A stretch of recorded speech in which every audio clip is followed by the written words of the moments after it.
going through the book. You know, I found out some things that I didn't really know at first. And some were quite shocking, like that they Shocking. actually happened. Yeah. And then it was interesting. Yeah, I would say it was interesting. Mm-hmm. Mm-hmm. So we are hoping to deliver a good presentation, and then Yeah, I hope see how so. see I how hope far so. the class also enjoy the presentation. Yeah, it And also, wasn't go very ahead. easy though, but it was. I think it's okay. It's okay. Mm-hmm. Mm-hmm. Yeah.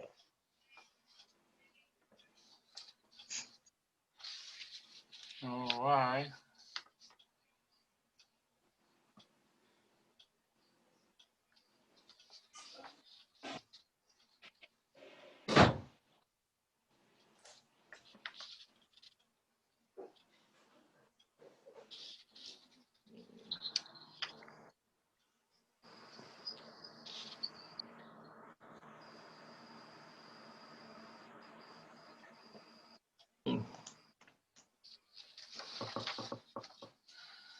So today we are missing two, uh, Enoch and Lucy, right?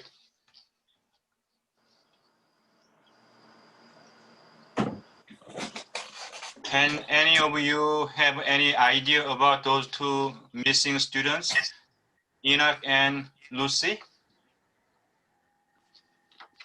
No. No, no idea at all.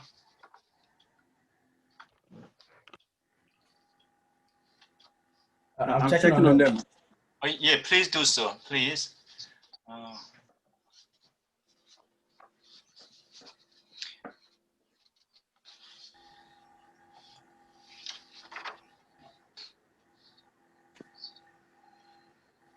and also, Isaac, can you turn on your video? Yo, Sam. Uhumi. Oh, okay, okay, good.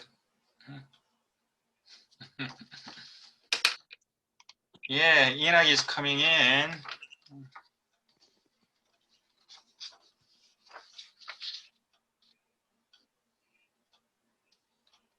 What about Lucy?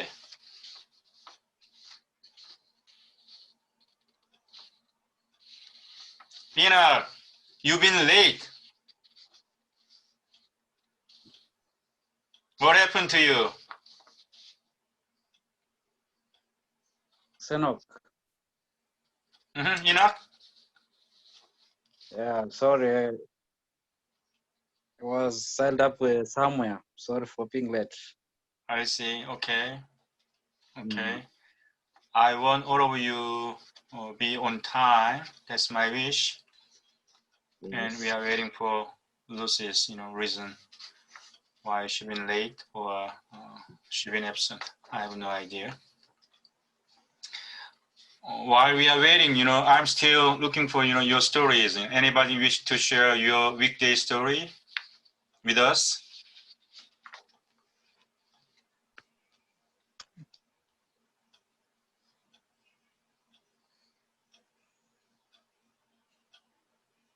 I guess you all are very, very Yeah, shy let me start. guys.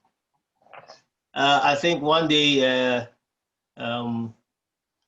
we went out, but our the weather forecast, on the phone didn't actually.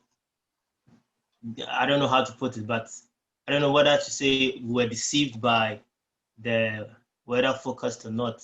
The information they gave us. So we wanted to go outside to buy some things from a mart. Uh, and it looked as if it was going to rain because we had some showers of rain, and on the smartphone it showed 100% probability for it to rain. So we decided not to go. but we're in the house, it didn't rain as it said.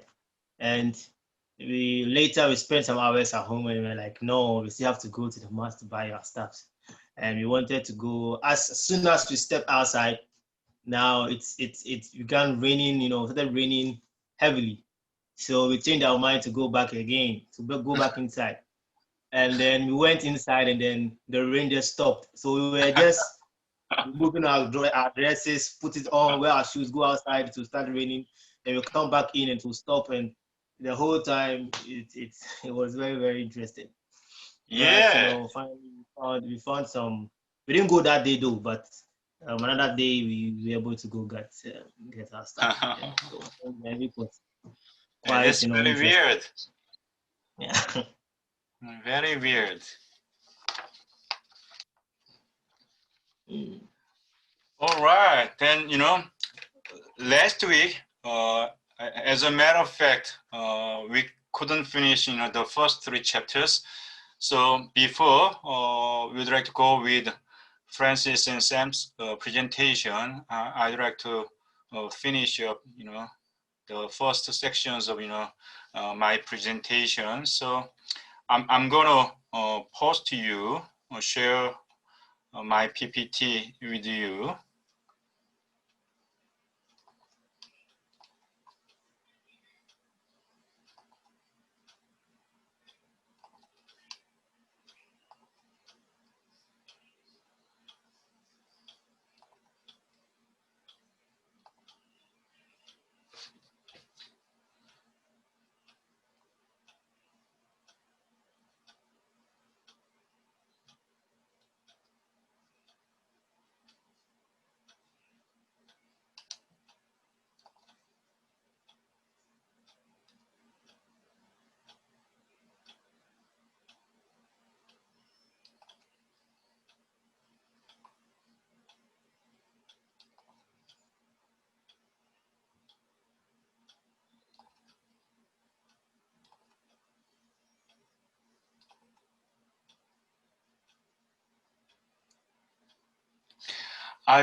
Can you see the slide?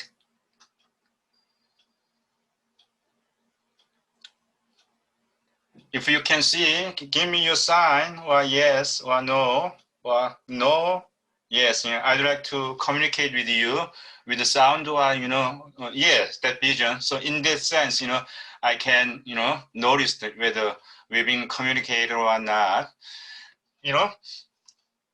First of all, I'd like to share with you the very basic conception or definition of history. According to our author, history is not the pure past. History is not some, static things, History is rather a past interpreted from the present of the historian, you and me.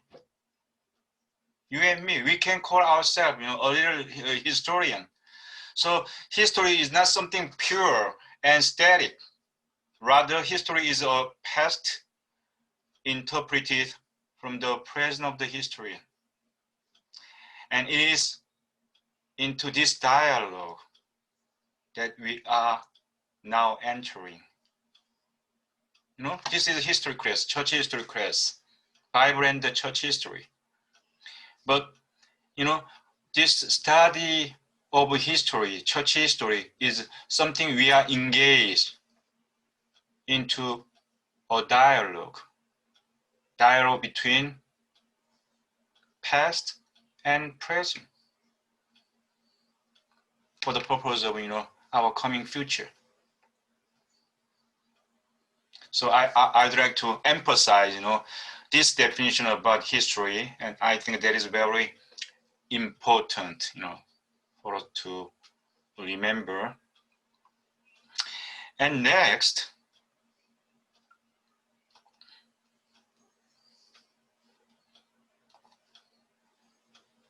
this is the general, sections of the fullness of time. That's the title of this section's concept, thesis, and that will be divided by these 3 sub thesis is, So what can be meant by this key term, the fullness of time? Just try to guess what this term by fullness of time. And I'm going to briefly give you a presentation about Judaism in Palestine. Judaism in Palestine. When we're talking about Christian history, Christian church history, it originated in Judaism, Christianity resulted from Judaism,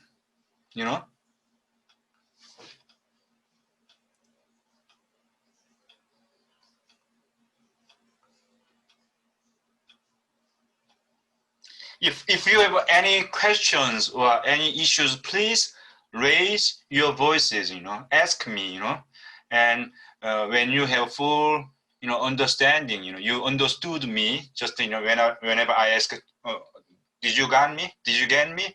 Did you understand? Then give me your sign. No, yes, no, yes. So this is, seminar, two-way communication, not one way. This is not lecture class. This is dialogue-based seminar. Do you understand me? Good. Very good. So,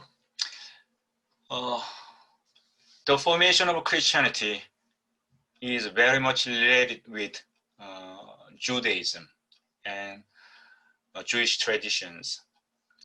So, two important historical backgrounds of Palestine. What can be two important historical backgrounds? First, it is the birthplace. Palestine is the birthplace of the Bible, the birthplace of Christianity, the birthplace of the Christian church. So in that sense, currently Palestine is a very, very, sensitive place between, Israeli and Palestine, or, those, Muslim world. Or, Dean B, do you have a question? Yes, please. Go ahead. Yeah, you made mention of Palestine being the birthplace of Christianity. I don't get it. What is the? I said you made mention of Palestine. Yeah, Palestine, right? Being the birthplace of Christianity. Yes. But yes. Like in today, modern Palestine is now Muslim dominant. Of course, current Palestine is Muslim dominant, right? And we call the area of Israeli and Palestine has been divided these days. But when I said Palestine, this is not current 21st century term. When I say Palestine, this is first century, second century, and those era of Christ came in. Okay. Good question. Thank you. No problem. Okay. And the second background of Palestine in the first century, Palestine in the time of when Jesus came. It has long been a land of strife and suffering. Those days, Palestine was not a place of peace, rather a land of strife and suffering. That's the people in Palestine in first century felt. So these two backgrounds give us these ideas that in ancient times, crossroads of Egypt with Mesopotamia and Asia Minor. So Palestine is a very important, traffic road. On the one hand, influence from Egypt. On the other hand, influence from Mesopotamia. So in a sense of crossroad between these two major influences, major culture, major political power, Palestine locates in the very center. That's why Palestine had been exposed to many strife and sufferings. And for instance, in a period of Old Testament, it also became Jewish kingdom.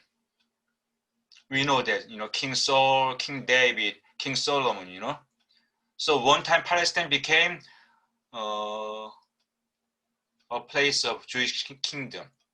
But in the 4th century BCE, before Christ, Alexander the Great invasion and the coming of Hellenism. So Palestine became Hellenistic world. Palestine used to be the competition between Mesopotamian emperor and Egyptian emperors. But at one time Palestine became Jewish kingdom. And later Palestine became under influence of Hellenistic culture and powers. Then Roman conquest.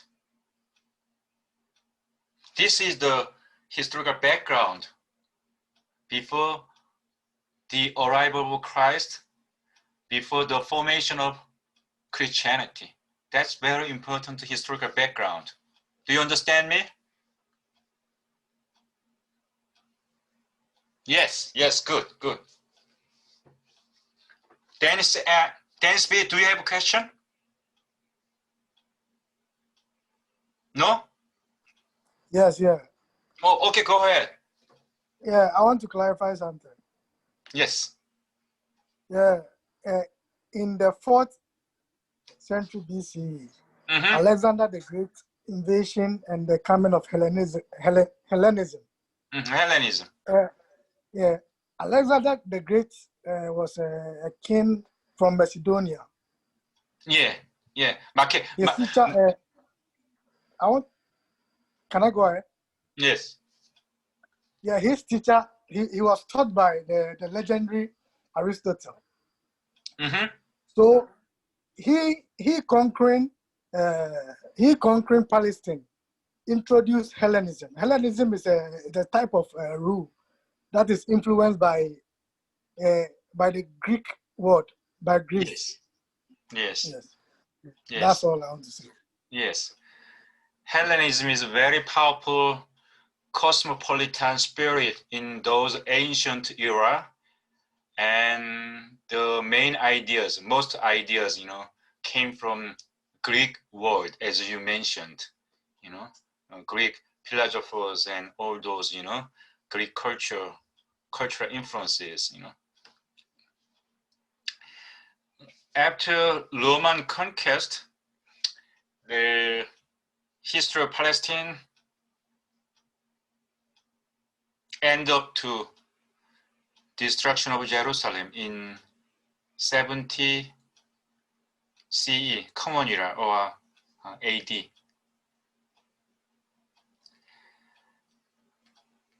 And this is very important, turning point of the historical development of Judaism, as well as the formation of Christianity. Why do you think this destruction of Jerusalem in 70 is such important in the history of Christianity, as well as in the history of Judaism? Why this event, this historical event, is very important? Anybody can answer?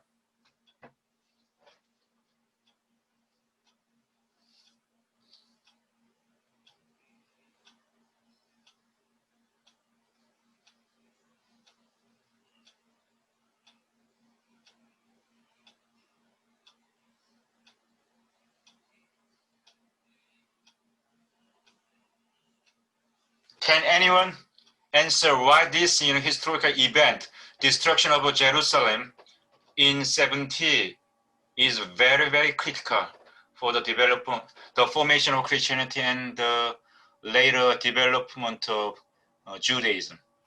Why such important? Can anyone tell? So, Prof, is it a history or the destruction of the building itself, of Jerusalem building, like you said? More specifically, Francis. Yeah, I'm seeking clarification. I'm asking whether the destruction of the Jerusalem, like you said, is important, or the history itself is important. Yes, I asked two aspects. Why this event, destruction of Jerusalem in 70, is such critical for the development of later Judaism first, and also the formation of Christianity second.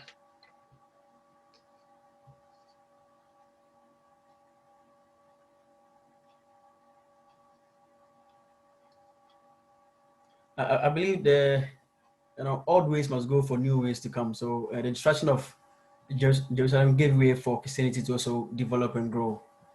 Yes, in general, yes. You are right. But when this city, the capital city of Jewish kingdom, the headquarters city of the Palestinian Jewish culture, the destruction of Jerusalem city means the destruction of Jerusalem temple. Am I right? Right. This is not just the destruction of city. This is the destruction of temple, the center of a very, very, very important Jewish tradition, worship. Their temple was gone. And you see, there are at least, 4 parties in Judaism. You see here, Zealots and Pharisees, Sadducees, Essenes. At least there are. Judaism is not just a simple, one color religion. There are many colors, There are many denominations, what we call, just like, Presbyterian, Baptist, Methodist, Episcopalian, Congregational. There are many sects, many denominations in Protestant church. Am I right? Yes, Yeah. Right. So in those ancient era Judaism, they do have many colors, many denominations. At least here we can see 4 different denominations, sects. And before the collapse of Jewish temple, destruction of Jewish temple, do you think out of these 4 sectors, groups, which group might be the most powerful, influence, major group in those days? Remember your Bible and your Bible, knowledge, out of these 4 parties, which party might be the main player in those days before the destruction of temple worship? Is it the Pharisees? Yes. Pharisees and Sadducees, but I'm going to push you out of these 2, who might be much powerful in political, social sense. And the Pharisees are heard more often. You hear of them more. So. Yeah, Jesus mentioned Pharisees more frequently, might be than Sadducees, but temple worship occupied, managed, controlled by Sadducees. Sadducees. Oh, okay. They are the class of priests, and this temple worship, served by those, high priests, and this priest class has been, raised, controlled by the party of Sadducees,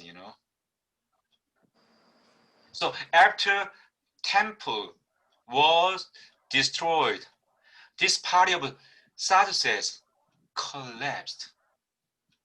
So current Judaism, when you talking about current, 21st Judaism, their most roots came from Pharisees, not Sadducees, Oh, sorry. Why Pharisees has been gaining the power after the collapse of temple, Jerusalem temple? Why did they gain much power? And those Sadducees, main prayer, they had lost their energies. Why?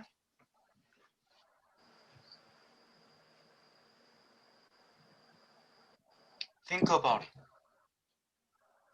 Think why? Why Sadducees lost their power and Pharisees why they enhanced their power after the destruction of Jerusalem temple? Why?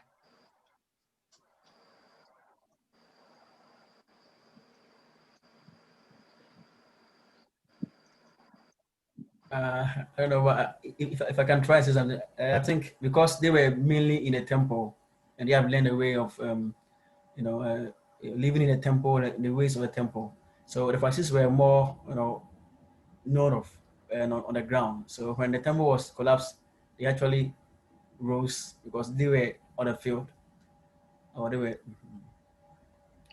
Very good insight. Sadducees, their leadership, their influence, their teaching based upon temple worship. And temple was gone, their ground has been, collapsed. But on the other hand, Pharisees, their teaching has been based upon book, laws. Even though the temple was gone, they still can carry their books, their Torah, their laws, and eventually they spread. They've been diaspora, but they build synagogue with their books, their Old Testament, their law, so they can be enhanced out of this, big changes of their religious life. But Sadducees, they do not have any alternatives to replace Jerusalem temple worship. That's why they've been declined and they've been gone away. But Sadducees, they became enhanced. So current 21st Judaism has been originated in Jewish Pharisees traditions mostly. Do you understand me? So in this sense, Bible is still very important, for all of us, and also, this study of history is very important, for us to keep this, insights. Okay. Then after the collapse of temple, yes, question. Okay. So when the Sadducees were still, existing, were they not using books, or didn't they have any documents or scrolls that they were using in the temple? That when the temple was destroyed, they couldn't depend on it. Or why did they just suddenly, exit from the scene because of a temple being destroyed? According to the Bible, do you know those two parties, differences? Not sure. Okay, anybody can tell us, the major difference between Pharisees and Sadducees according to the Bible?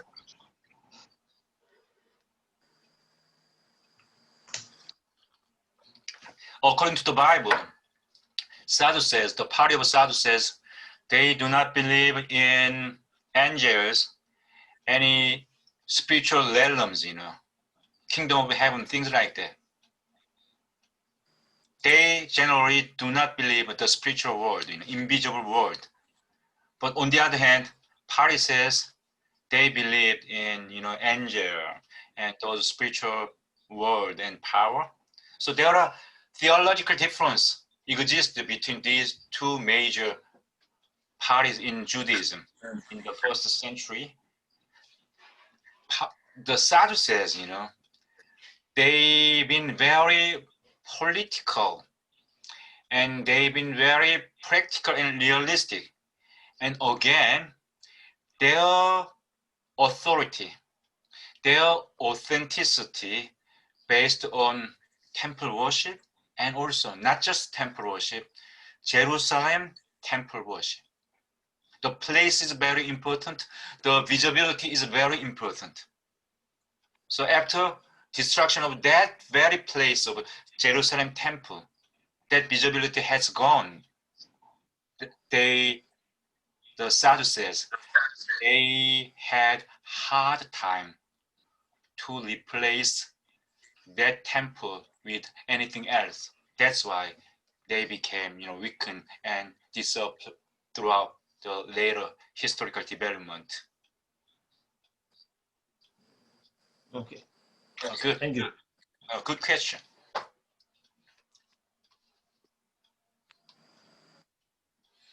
Okay. Oh, Dennis B, do you have a question? Yes, sir. Go Yeah, ahead. continue. Yeah, there's a school of thought that believes the destruction of Jerusalem and the temple came as a result of paganistic worship. How true is that? Yeah, there are, Like it was a punishment from God. of course, there are many biblical interpretation. If we read, you know, Old Testament stories, you know, many war and many defeats of Israel, according to the Bible, accuse their sins and, you know, their crimes. Because of that crime, that rebellion against the truth of God, the God of Jehovah, they've been punished. There are many messages in the Old Testament, and there are many messages in that, you know, Old Testament book. But here, of course, the Jewish kingdom, they've been lost their pure heart, pure faith. That's why they could not accept Jesus as their Messiah. Am I right? Dennis B, am I right? Yes, please. Yeah, but here we are studying church history. So here we need two perspectives in a balance. One, church Christian historical perspective. One is church Christian perspective. On the other hand, the second, we need to view this church history from historical perspective as well. So that historical perspective, the temple has been ruined, invaded, conquered by Roman armies and Roman, you know, troops, empire. Understand me? Yes, please. Okay. So go ahead. We are looking for diaspora Judaism, you know. We studied the importance of Palestine, the place for the arrival of Christianity. Then Judaism, we continue to study. Even before arrival of Jesus. Hello, Prof. Yes. Richard. Yes, Richard, go ahead. I want to answer. We've learned that Christianity started from Palestine and in Judaism. Specifically, we've understood the life of the Pharisees and the Sadducees. But my issue with Christianity is that we are made to believe that Christianity in Acts, when Jesus came and he ascended into heaven, the Bible let us understand that the word Christian came to being because the people were living like Christ from Acts.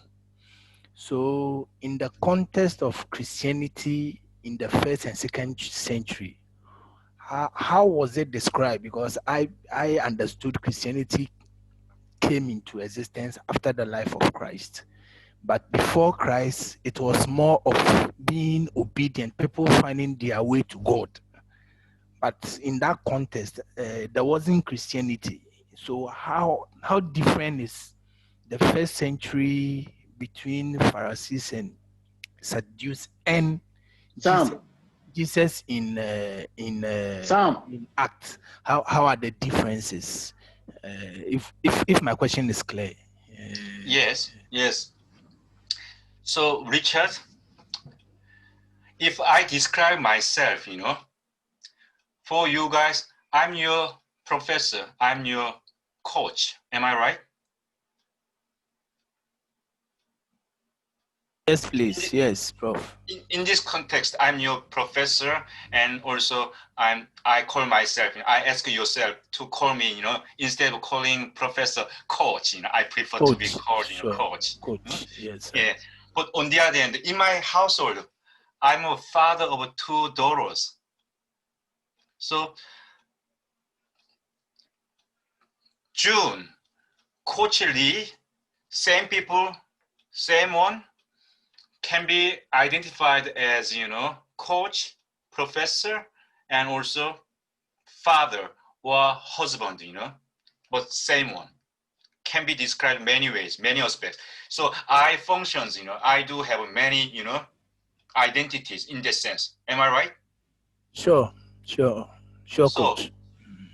So before coming over Jesus and after arrival of Jesus, even according to the Bible, Jesus engaged with many disputes, dialogue, and encountering, and conflicts with the Sadducees and Pharisees, Yes. So that story, that biblical story, gives us very important clue that Jesus came from heaven, but on the other hand, Jesus was born in the cultural, religious background of Palestine. Am I right? Sure. So there is continuity as well as discontinuity. Okay. When we see the aspect of continuity, we have to study Pharisees and Sadducees and those early Judaism to understand Christianity. But when we try to focus on the uniqueness of Christianity, then we can also look to study this continuity of Christianity with Judaism. So this continuity and discontinuity, they are both aspects of the birth of Christianity. Just like, I am a coach of you and I am also, father of 2 daughters, In order to understand Seung-Jun Lee, you have to, view all these aspects of, Seung-Jun Lee. That is very important to study Seung-Jun Lee, myself. Am I right? Yes, please. Yeah. So continuity, discontinuity is very important to understand this very early beginning of Christianity.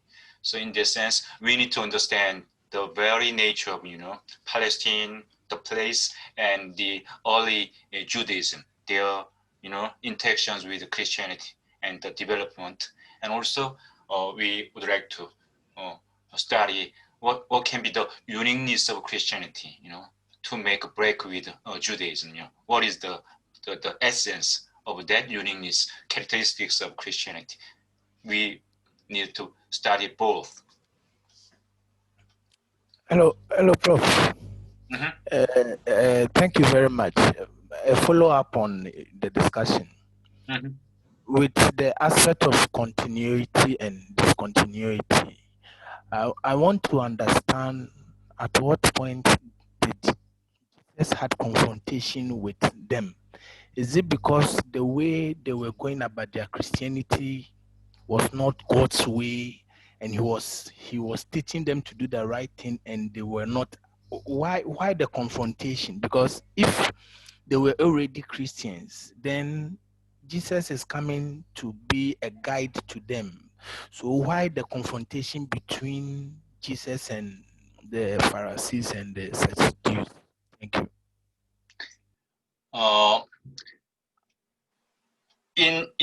In short summary and conclusion, current Jewish people, current people who are believing in Judaism in 21st century, they are still expecting Messiah.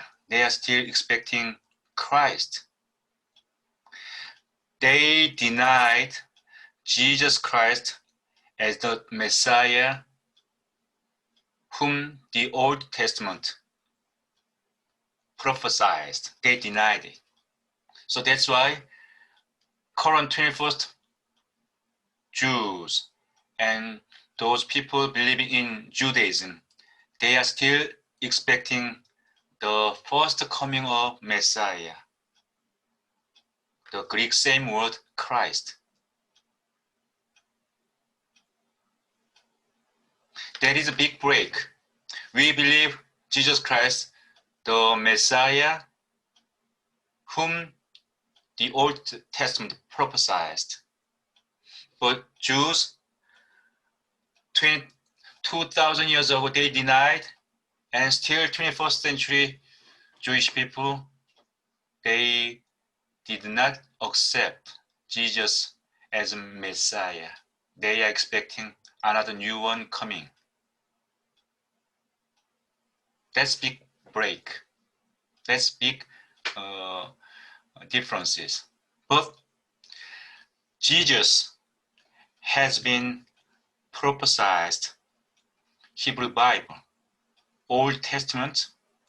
So we Christians and Jews shared, in this sense, same canon. But our interpretation and their interpretation has been radically, at that point, different.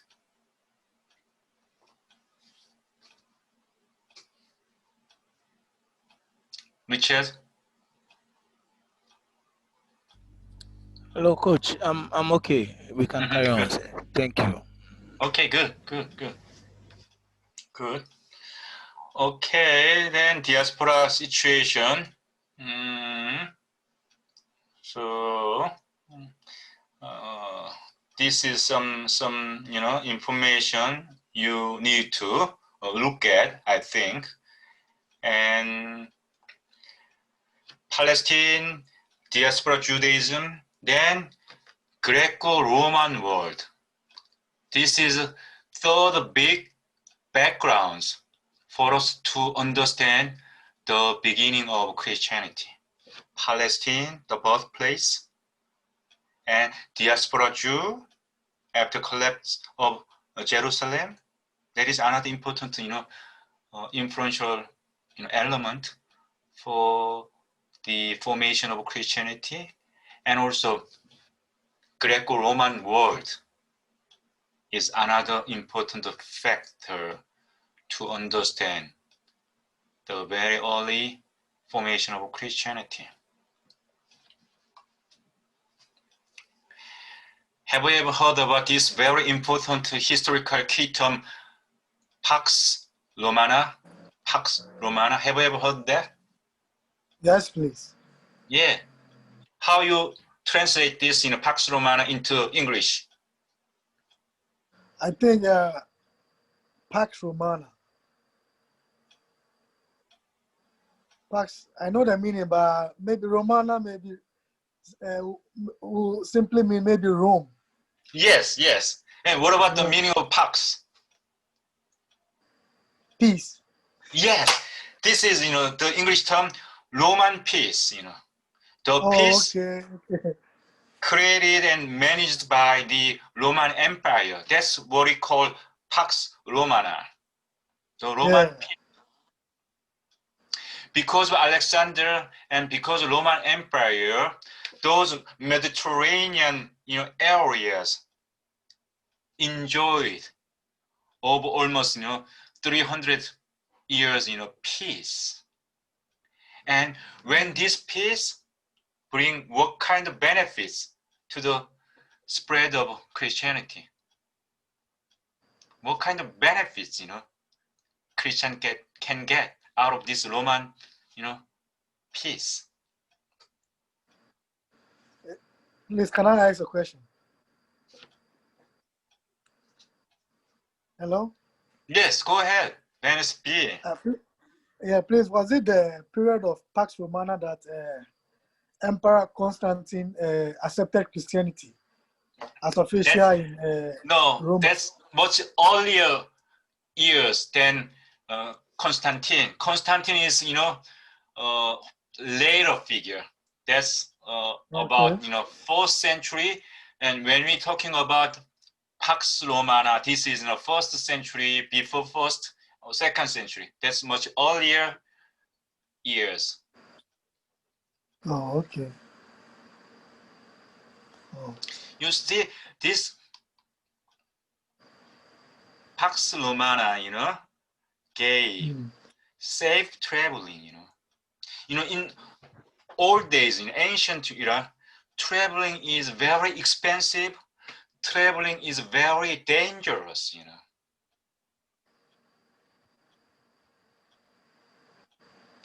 But because of that safety, because of that peace controlled by Roman troops and empire, people can make, safe travel.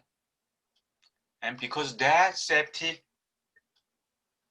Christianity has been spread to the many, areas, around the Mediterranean. You see, safe traveling without worrying about bandits, local wars. This political stability, Roman peace, the Pax Romana helped the spread of early Christianity, That is a very important element. And understanding the Roman imperial policy to maintain political unity, religious uniformity by adapting both syncretism and emperor worship.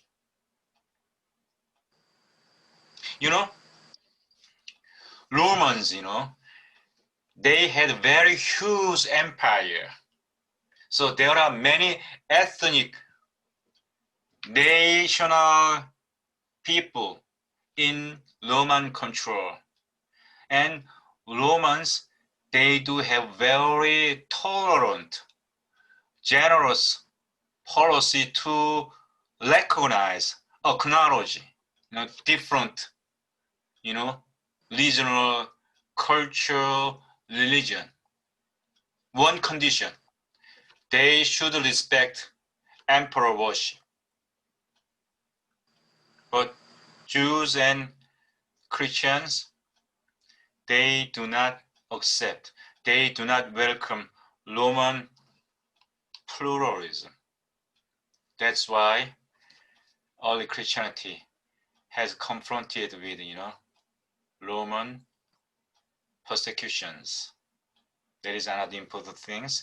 And also this Greco-Roman world gave philosophical influences to help Christianity develop Christian theology, to spread the gospel to the Gentiles, Those Gentiles influenced by Greco-Roman world, Those Gentiles beyond Jewish world, because of this, Greco-Roman world influence, Platonism, Stoicism, all those Greco-Roman culture has been another big influences to the development of early Christianity.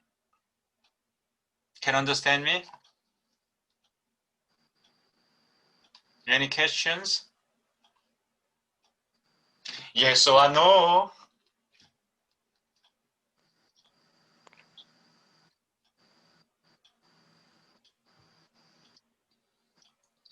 It's a bit new to some of us. So only like me, it's a bit new to me. So it looks somehow um, plenty in my head. But I believe as time goes on, I'll be able to assimilate with it. Yes, yes. Sam, you're right. All those histories might be very strange to all of you and very new to some of you, maybe all of you. So that's why I strongly recommend you that before coming to our seminar, you should read the textbook at least. So if you have better readings, familiarization of your text scope, you might have better understanding what I'm giving you, this kind of additional explanations. So it is your duty and responsibility to master, to read the textbook for each week. And also, this is two-way seminar. So whenever you might have difficulty in understanding, just Dennis B did a very good job. You can raise, your hands and you can ask, whatever you would like to ask. Thank you. And this is the last part of my presentation, the church in Jerusalem.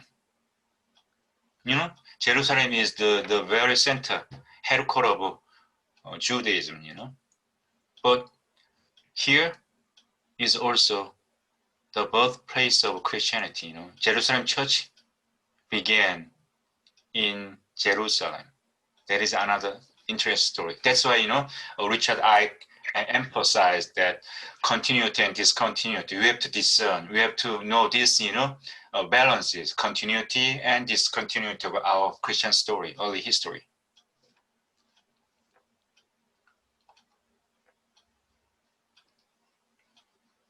Another balancing words, unity and diversity. Paradoxical, right? Irony, unity, but diversity. Continuity and discontinuity.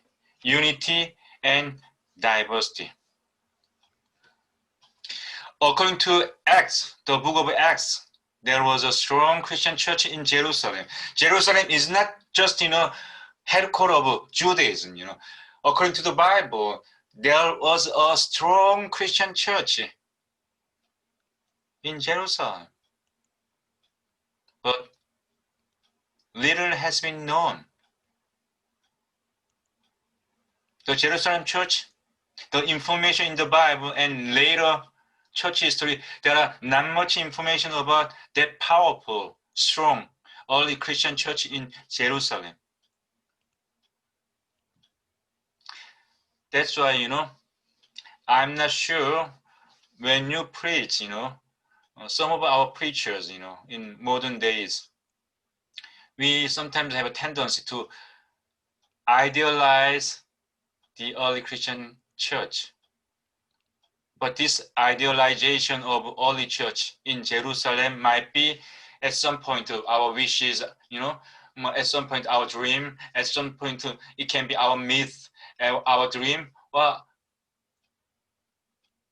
all those, mixtures. And, this ideal church in Jerusalem, do you know, there is some conflicts among members in Jerusalem?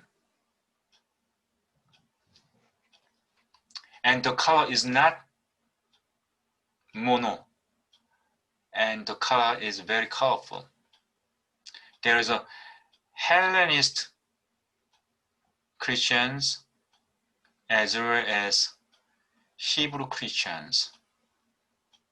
And here, Don't be confused.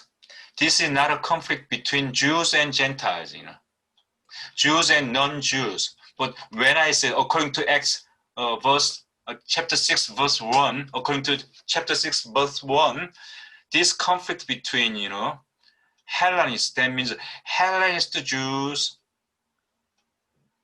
against the Hebrew Jews, there were some little conflicts. The Bible, the Acts recorded. So the early Jerusalem church also carries this unity and diversity. Unity as a Christian, diversity already, Hellenist Hebrew Christian and Hebrew, Christians.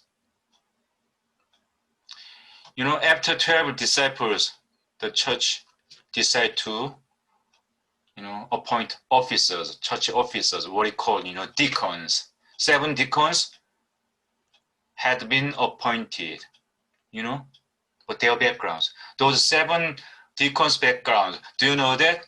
Where are they from? Are they called to be Hellenist Jews or Hebrew Jews? Stephen and Philip, are they Hellenist Jews or are they from, Hebrew Jews?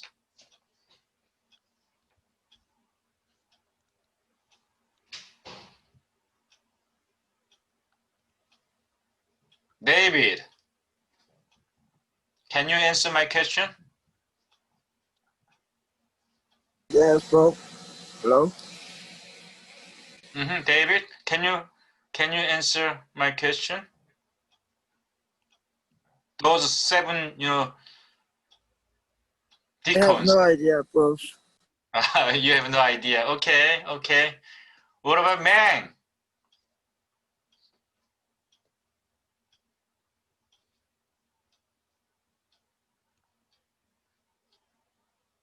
Man, are you there?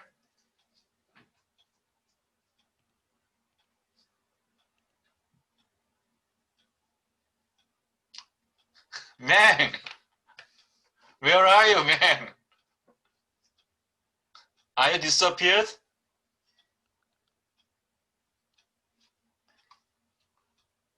You see, those 7 deacons, their backgrounds were Hellenist. They are Hebrew Jews. They are Hellenist Jews. So there were many diversities even in Jerusalem church. That's the point. And after Acts 9, it became great interest in Paul, less of church in Jerusalem. Why? We do not have much information of Jerusalem because of the destruction of Jerusalem temple and Jerusalem city, and also, the great successful mission to the region of Gentile areas, the great missionary Paul's successful ministry. After Acts 9, we are having less and less information about the church in Jerusalem. A growing leadership of the Hellenists in the church because of this reason, or a rapidly growing number of the Gentiles to the church, maybe both. Because these 2 factors and reason, the influence of Jerusalem church has been weakened, and the newer churches outside of Palestine were gaining the power. That's the last part of my, presentation. Are there any questions about all this, presentation?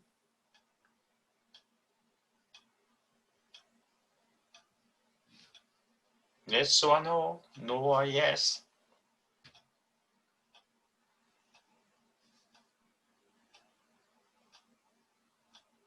Prof, please, is this presentation found in the introductory and then subsequent parts of the book before? Yes, yes. Everything is, in our syllabus. Everything is in our syllabus, and all those presentations that I shared with you is about second week's, schedule. We are a week behind. That's why, I try to wrap up, conclude the remaining part of, the second week's our scope, and that's about first, second, third chapters.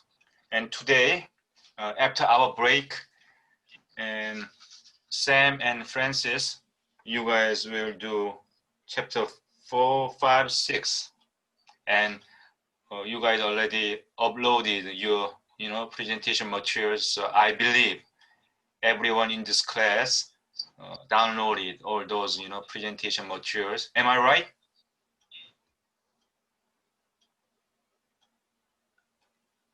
Have we downloaded all those materials? Yes or no? Yes, we have. Good. Thank you, Isaac. Yeah, good. So we're gonna take 10 minutes break. After that, by the way, who is going to present first, Sam or Francis? Who is going to present first? Francis.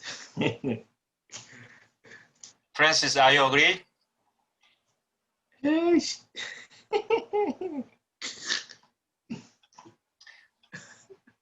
Francis. Okay, so okay, you're gonna go first, then Sam second. Okay, Okay, good. Then we're gonna be back 8:27. 10 minutes break after. So okay, cool. Okay. Our second session from 8:27. Take 10-minute break. Turn up your video and sound.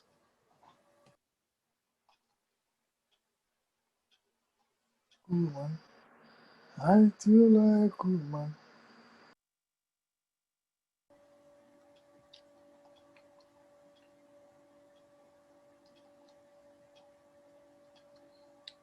Here we go.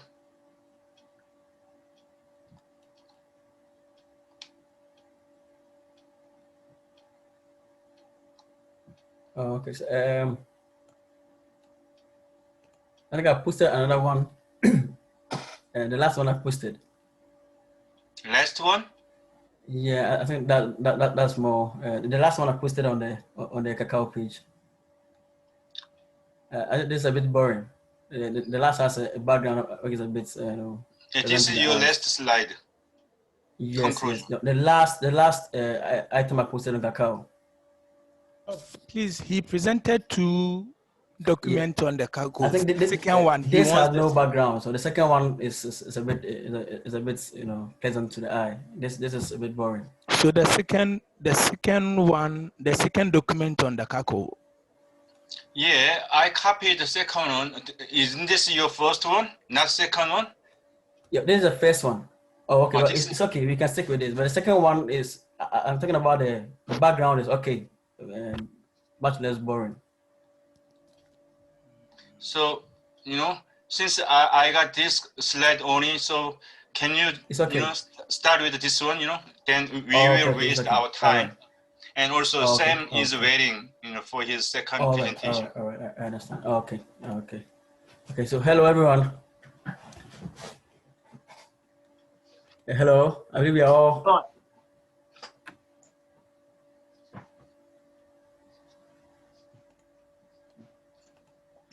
Okay. So the book, the story, the book, which is the story of Christianity, is quite, it's amazing, how much information and the volume of information that's packed in there. And so going through it was quite enlightening and eye-opening for me. As a Christian, there are much things in there that I didn't really know. And so knowing them has added much to my knowledge and my understanding of Christianity better. All right. So in introduction, I think the book was more about the fragile infancy of Christianity, the early years, and how it started, the persecutions they went through, and also how now coming to now how they are able to dominate, and to coming to Protestant Reformation and all the charismatic. So the book is quite enlightening. So from where Professor started to where we are about to start with our presentation, also give us an in-depth knowledge into what has been and yet to be and where we are going as Christians. And he said something in his introduction. Please, Francis, just a minute before you go on. Prof, please, I wanted to find out the time so that we can work within the time, whether the time of the presentation, so that we could know. Thank you. So, our time is up to 9:30, and currently this is about 8:40. So each of you two can share about 25 minutes. Then Francis and Sam can share the remaining time. Okay, so we are proceed. All right, so I would like to share something from his introduction, which says, without understanding the past, we are unable to understand it. We are unable to understand ourselves, for in the sense of the past still lives in us and influence who we are and how we understand the Christian message. So this book is quite profound in adding to our knowledge and how we are able to understand what's happened and then what is still happening now and how we should live today. So on mission to Gentiles,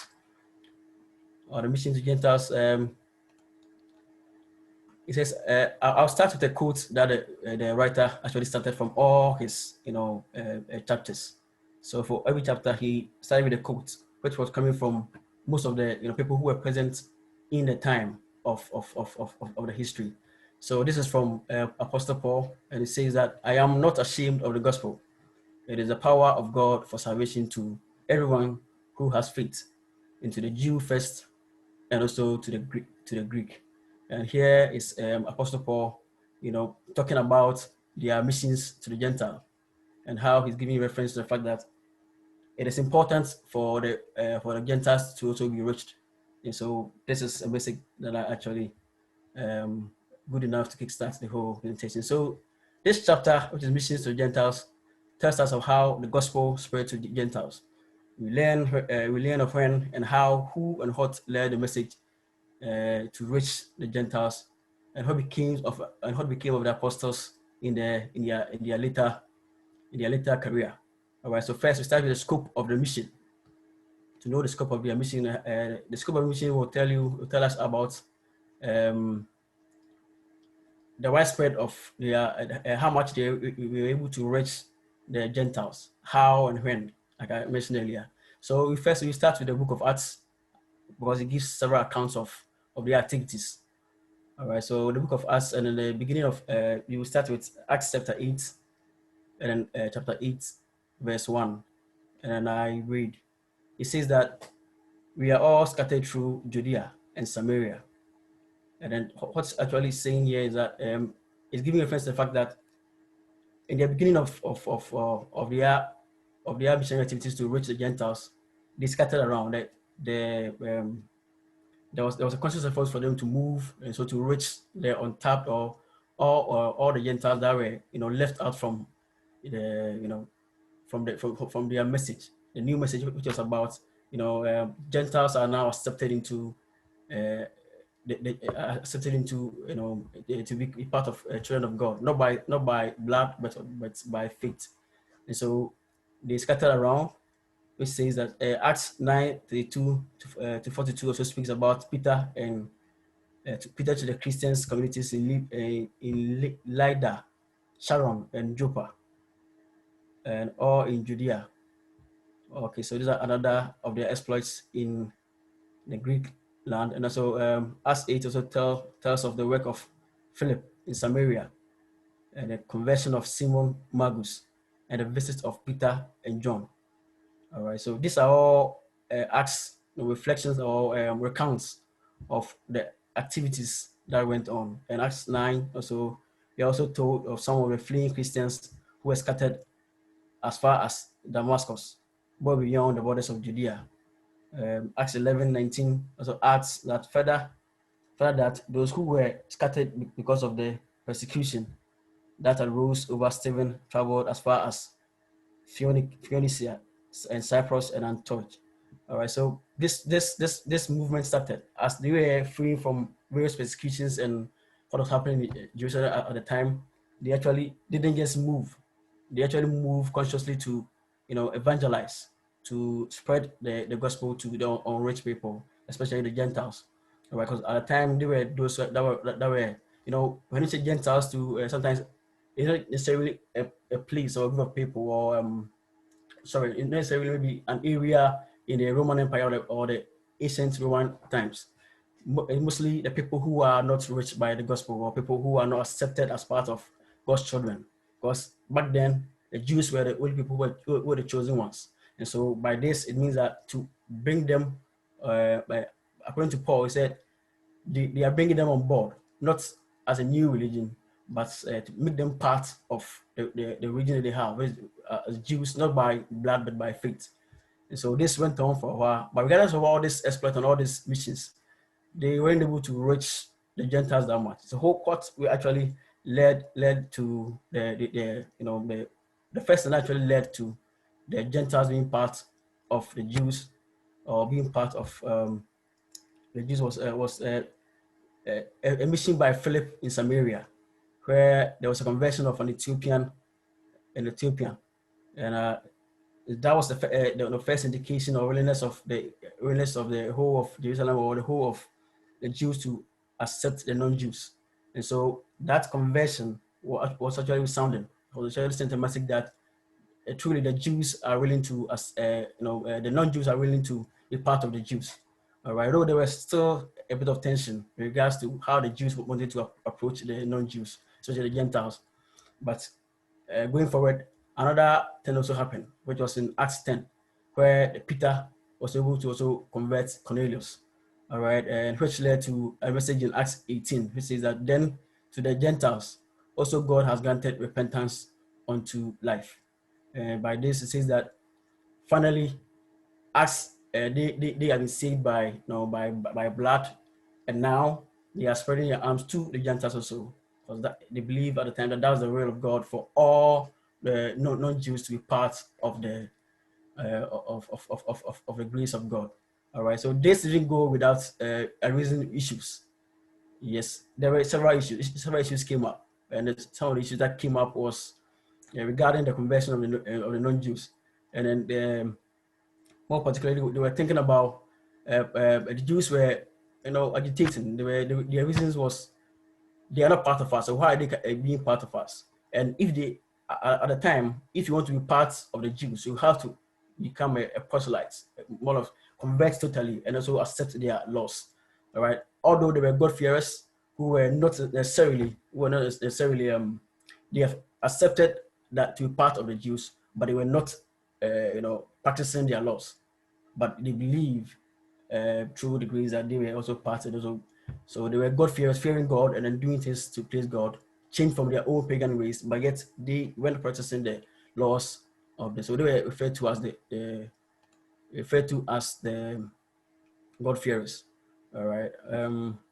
So to proceed, let's go on and look at what Paul also did in regards to the missions. All right. So we go to the next topic, which is the next subtopic, which is Paul's work. And Paul's work, we are told of the many exploits that he also did to bring the message to the Gentiles, or to reach the untapped parts of the world. Please, Prof, please, is he supposed to finish everything before we ask questions, or we could be asking questions going? Whenever you feel to ask, you can ask, since, if he goes too far, then, those, students might, lost their point of questions. Well, I think he should finish because the time is limited. So if you have any question, you should jot it down. Then maybe when he wraps up, you will bring your Okay, questions then up. anybody have a question, write down, So since, each one of the two presenters, times are limited, okay? So after he's done his part of presentation, we will collect, your questions. All right, so I take up from where I left off.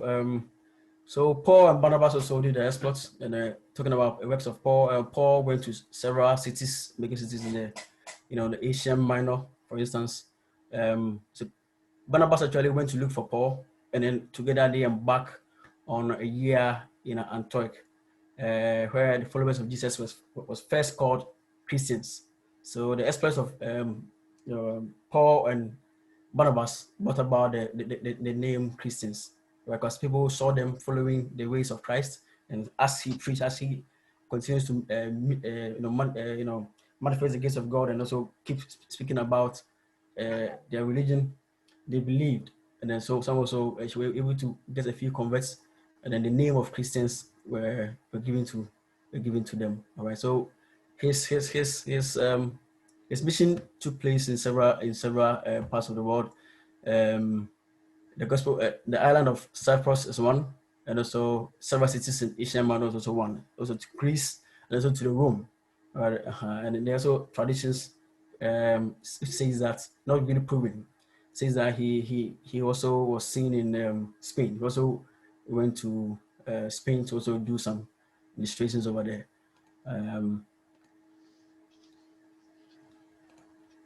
All right, so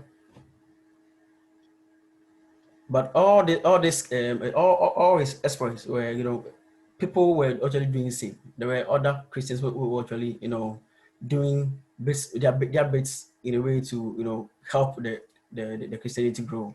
But what actually made Paul, be seen as one of the influential figures of Christianity was more of his epistles, as according to Gonzalez, as it was more of his epistles. And he says that his epistles, because of how epistles were, how they were structured, how eventually they got accepted into the Bible, actually made him more, known, and people were actually, loved him more for those epistles than some of his exploits.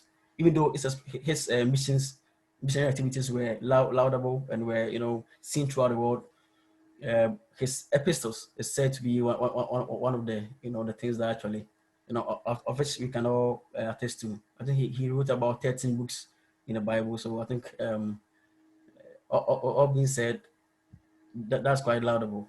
So yes, that's what, according to Gonzalez, it is also part of what made him, made his Christianity, or his image as a Christian, quite appreciated.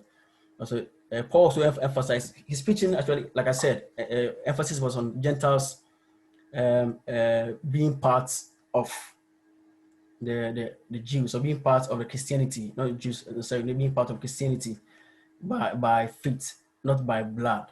All right, so that's what there were heated arguments and tensions regarding that, and so he always made it clear that he's not actually introducing a new religion, but this is the same religion that the Jews know, but just that now they believe that the Messiah has come, unlike the Jews who doesn't believe that the Messiah has come and he's yet to come.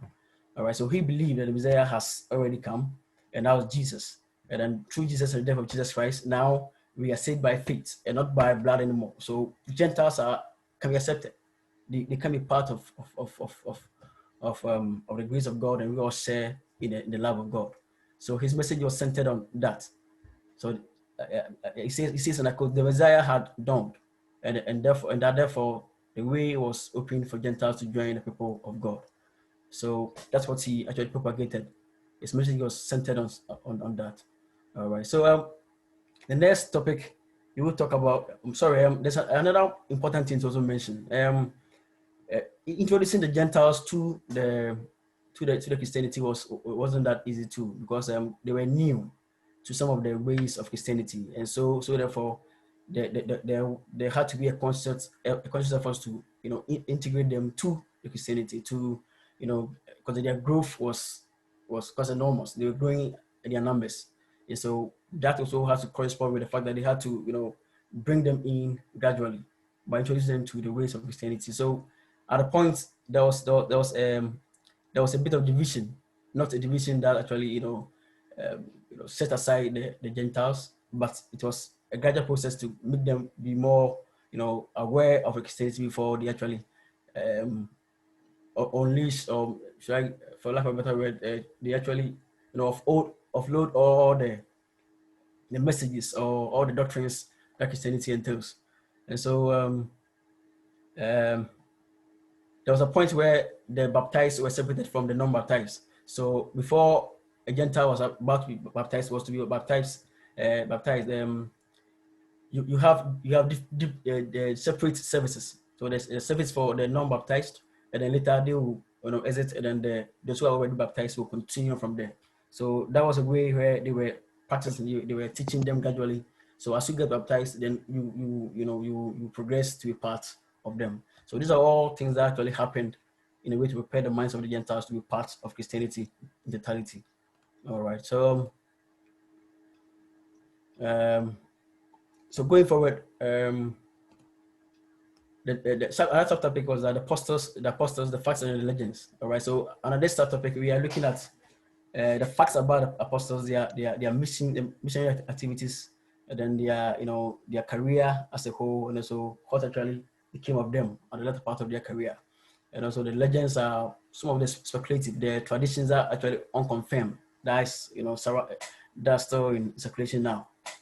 All right. So the facts, we first look at the Peter, and then regarding Peter, I think regarding Peter, he actually, like I mentioned earlier, led several missions in several cities in Rome and also other parts of the Gentile communities.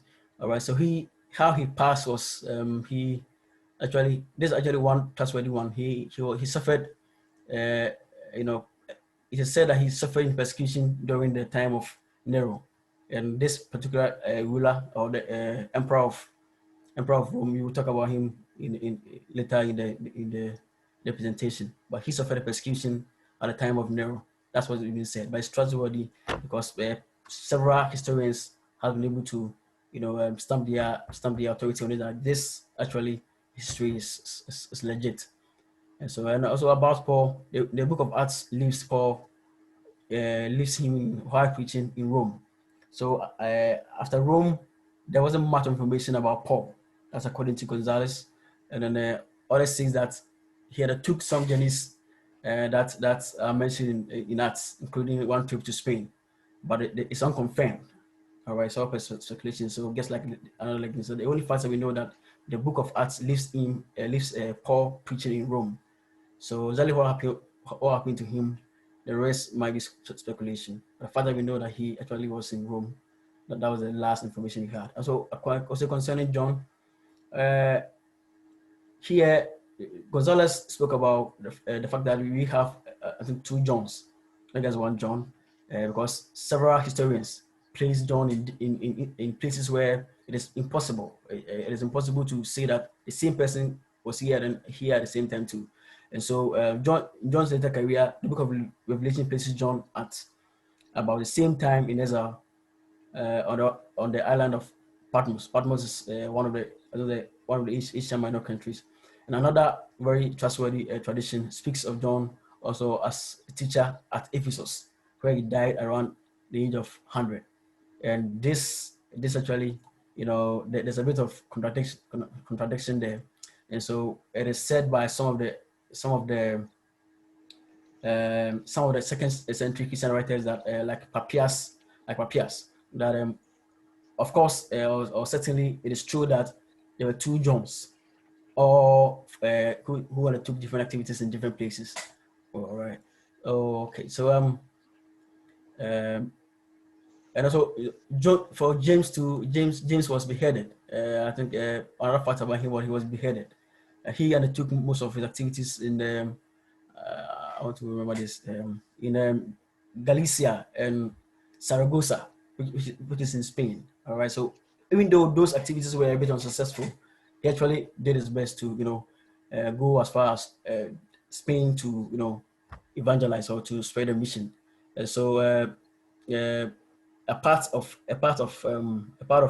the there's a place in Spain where they say that there's a pillar there, where a place where they call the Virgin del Pillar, where I say that John was there. James was on his way back from Galicia and Saragossa. He actually encountered the presence of the the presence of who's it? I'm forgetting this. Presence of the Virgin Mary, and the Virgin Mary, spoke to him and encouraged him to, continue on his missions according to some tales or some history. All right, so yet on his way back also to Herod, he was beheaded by Herod. There's another fact that also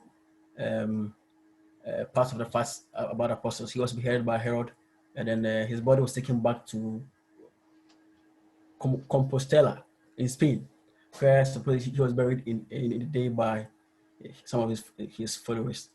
All right, so with regards to with Thomas, there's a book called The Art of Thomas, which actually gives several information about Thomas, but there's also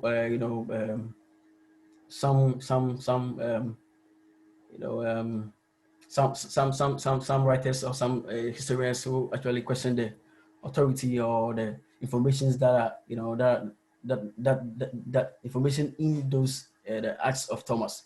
And so some of the things that I said about Thomas is they are opposed. They are not accepted they're not accepted as facts. So it's still seen as, some are still seen as a legend.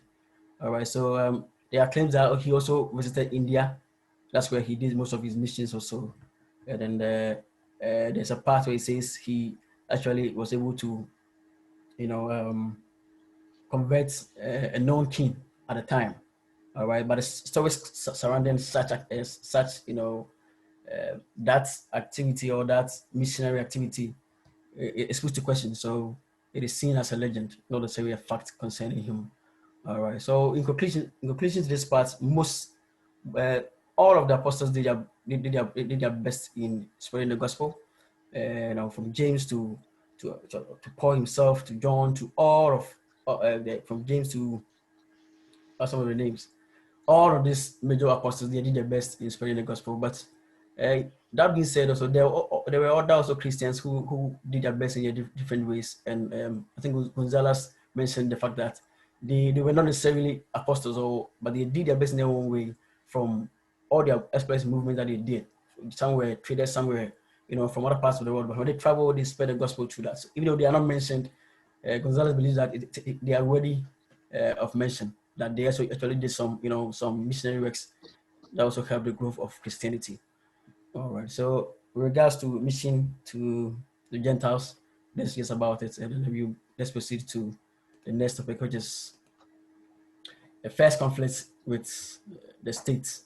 All right. So this is, like I said, I will give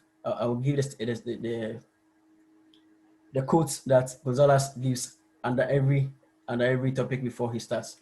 And here is in the book of Revelations 3:8. Yes, hello, Prof. Yes, since you just finished, the first chapter 4, and this is almost, 9 p.m. So I think, maybe Sam will continue chapter 5 out of Sam's presentation. So before turning into Sam's presentation, is there anyone who would like to ask a question to Francis or myself before? So we've been heard about the chapter 4, the main title, Mission to the Gentiles, and all those 3 sub themes, scope of the mission, Paul's work, and the apostles, facts and legends. Out of those topics, themes, are there any issues, questions you would like to ask? Please, Richard. I want to ask some few questions. Go ahead. Okay. Sir, my president, please, on the slide where we have the title, the scope of the mission, you indicated that an Ethiopian was converted to Christianity, and before that's when they accepted the Gentiles into the Christendom or into the family of God. Please, I wanted to find out. That's my first. I wanted to find out: was there any special circumstance, like what situation was the Ethiopian in? Was there any special circumstance surrounding his conversion for him to accept Christ? Was there any, maybe he was sick or he was a king? Like, was there any special circumstance? If you could help me identify that. That's the first question. My second question too is on the slide 3.2. Slide 3.2, where you stated Messiah had done. Yeah. Please, I wanted to know, because you indicated there is where Paul was telling the people, the Gentile, to get to Christ, to the Christianity.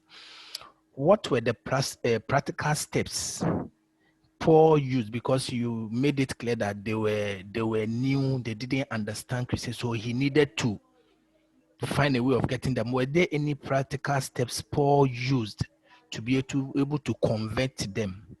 And also, under the same point, there was an issue of conflicts among them. What were the causes of those conflicts? What was causing those conflicts among the Gentiles? Then my last question is, I'm very sorry, but my last question is on the facts and the legends. What is the meaning of facts and legends? And if you can group the names you mentioned, like Paul, Peter, John, James, you can group them under it. What is the meaning of when you say fact, and what is the meaning of when you say legend? Then the names you mentioned, how did they fall under those topics? Thank you very much. All right, so thank you for the question. It's quite a packed question, but it's okay. So, yeah, it's okay. So the first one, I think the Ethiopian was a man called Enoch. They refer to him as Enoch. And by Enoch, it means the person who was castrated. So his duty was to take care of women. So he was guard to some kind of women at the time. And so Gonzalez doesn't give much details about how he met, Philip in Samaria got to meet him. But how he says that the first person actually was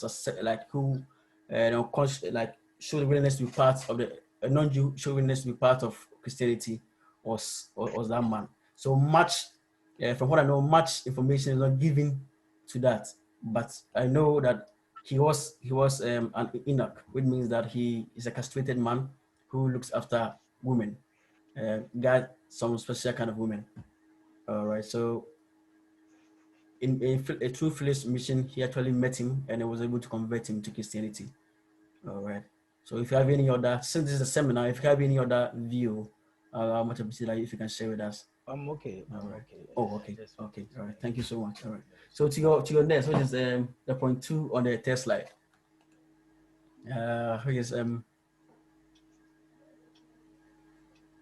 Could you please help me? The point 2 on the test slide. The mission of Philip. The practical steps Paul took in converting the Gentile. Yeah, done. Is it clear? Hello. Yeah, hello. Yeah, I was saying the practical steps, because they are new, the Gentile were not part of this. So what practical steps did Paul consider in able to convert them into the Christendom? All right. So Gonzalez made mention of the fact that there wasn't like I mentioned, there was a part where they actually have to, because of their growth, they have to gradually teach them in the ways. I think he mentioned about the fact that how before they separated them from the non-baptized to the baptized.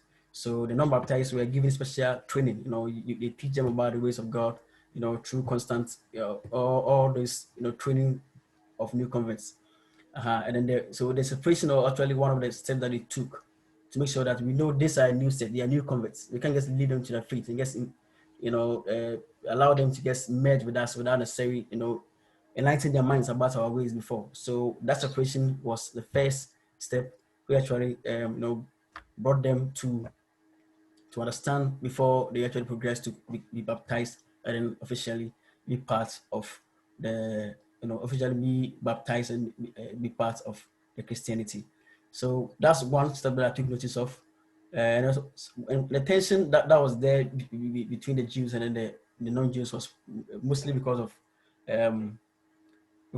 Paul's stance. The Paul's stance was that they believe the Jews believe that Messiah hasn't come; he's yet to come. But Paul said, no, the Messiah has come. The Messiah is Christ, and he has come and then died to appease for our sins. And now, because of his death, we are all free and saved by faith and grace. So we, like I said, that so the Gentiles can now be accepted into the Christianity by the fact that they are now being part of it by faith, not by blood. All right, so that's one thing that was causing tension. They didn't accept that fact. They said no, they don't agree. And so for this, they actually refer to the Christians and their practice as heretical, as like a heresy, something that's really different from their beliefs. So they actually attacked them in several ways. And one of the attacks was how they took Paul to the kings to be punished, and the king actually declined. And so they actually did all those things to stop them, because they believe they were part of their belief, or they were actually creating a new religion. Even though Paul emphasized that he wasn't creating a new religion, that's what they believed. And also on the part of the Jews, of the Gentiles, the Jews wanted them to be practiced. If you want to really be part of this, don't be a good practice, be a proselyte, change totally, practice our ways. Even though they were not accepting, they will come and practice our ways, change by accepting our laws. So you don't eat this, you don't do this, all the laws of Moses, you have to, the Torah, all what the Torah teaches, you have to abide by the Torah. But Paul also said, though it's good, you can say, but what is important is that they are not saved by, they are saved by faith. They have faith in Christ, and so they are accepted now, not by just following any law, but they are accepted by grace. All right, so this caused a conflict, because they believe that their laws, is very important. You have to follow their laws. But Christianity said no. Christ died to, elevate us above all those laws. So we, or the Gentiles, and I say we because I think at a point in time we were all considered Gentiles. So we are now free to join them, or the Gentiles are now free to join them without necessarily adhering to their laws. So that bit is also that's what caused the conflict. All right, and then on the second one, which is the facts and legends. The facts, basically actual facts about them. Gonzalez said that is the actual facts about how actually there were so many speculations and so many books, so many Christian writings concerning how they actually evangelized, or how they went about their missions and in their eventual demise, or their the later part of their career. And so the facts and legends brings to bear, or brings clarity into what actually the facts about this apostles are, and what is the legend.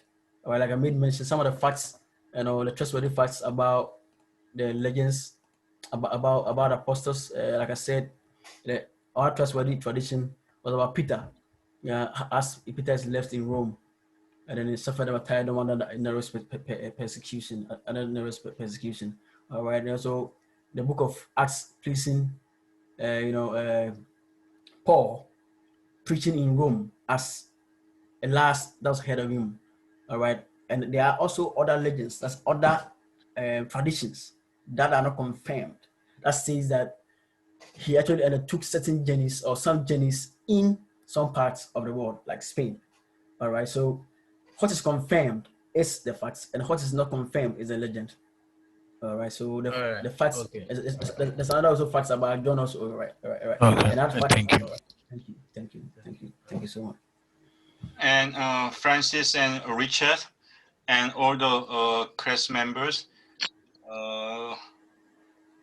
who were the audiences when Paul traveled to those Gentile areas, Asia Minor and all those, Mediterranean regions, who were the first audiences of Paul's evangelism? Anybody can answer? Who were the first audiences of Paul's ministry, Paul's mission to Gentiles? Who were those first audiences, people who tried to listen to Paul? I think it was a city in Antioch or so. I'm not asking, and I'm not asking you specific, cities and specific cities, citizens, but in general, who are the first audiences? Who are the first listeners to Paul? I think they were the Jews. The Jews? Yes. The Jews, yes. Jews, Jews in diaspora, they are the first audiences. It is very important. So if you read the book of Acts, Paul tried to visit, synagogue, the center of Jewish community, in each different, regions.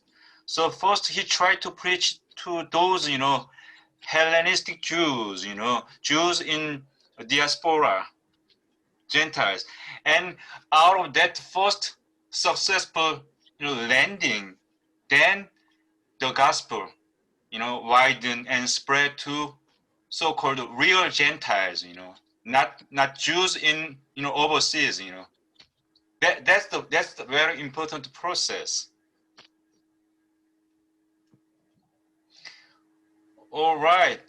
And I think, Thank you, Sam Paul. only has, 15 minutes. So it's not fair. I don't think, I'll try to wrap up. No, Prof, it's not fair. It's not fair to him. It's not fair, Sam. You spent so many hours to prepare for this presentation, and we still have 2 more chapters to go.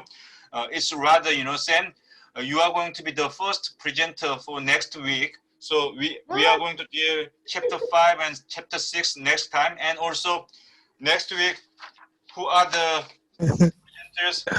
Sam. Enoch and Richard, right? Yes, please. Enoch and yes, Richard. coach. Yeah, you two must prepare. So 15 more minutes we can, spend to discuss.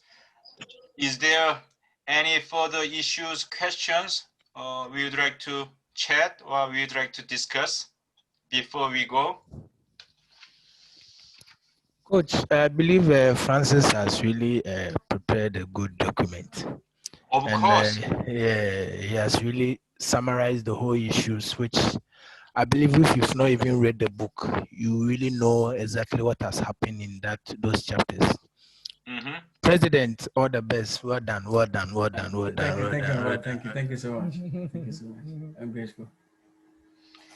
Okay, so I will have great expectations on Sam's, next week presentation.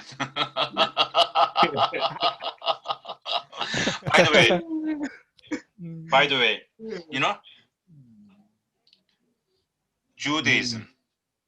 What can be the great break, discontinuity from Judaism to Christianity? Can any of you answer that question? I kept telling you, emphasizing that it is very important for us to discern continuity and discontinuity of Christianity from, departure from Judaism. Here, just we dealt with the mission to the Gentiles. What kind of great departure of Christianity from Judaism at this point, at this chapter 4 discussion? We've been discussed chapter 4, many themes has been discussed. What can be the most important things for us to remember out of this chapter study? What is the major break from Judaism here?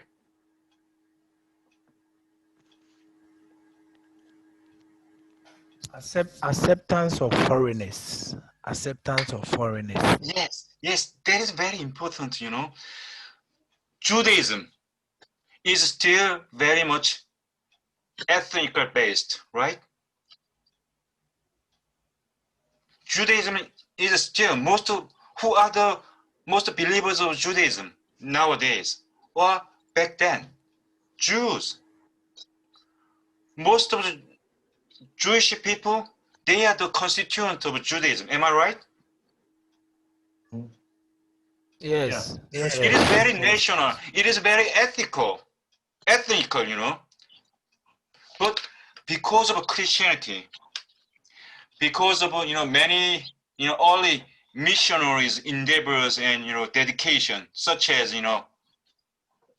those big names here, facts and legends, even Peter himself, he been martyred in foreign city, not Jerusalem, but in Rome, the capital city of Roman Empire.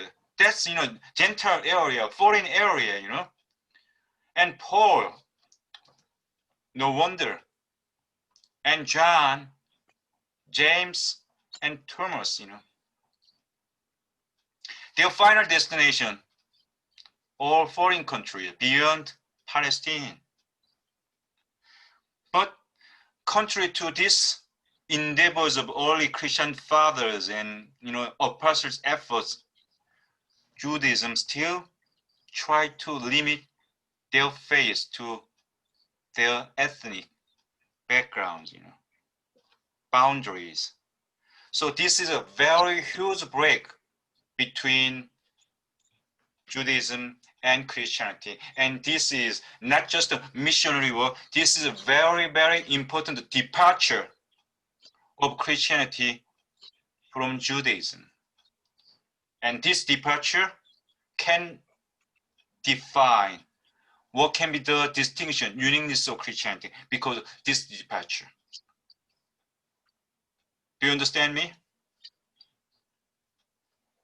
Yes, coach. Yes. Yeah, that is very important themes, the chapter 4 has been dealt.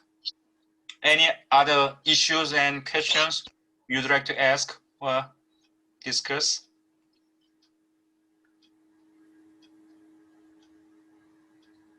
All right, and good presentations, Francis, thank you for your wonderful presentation. Thank you, Prof. And also Richard, your questions are very, very, very, insightful and very, very hard to answer. Very good, very good.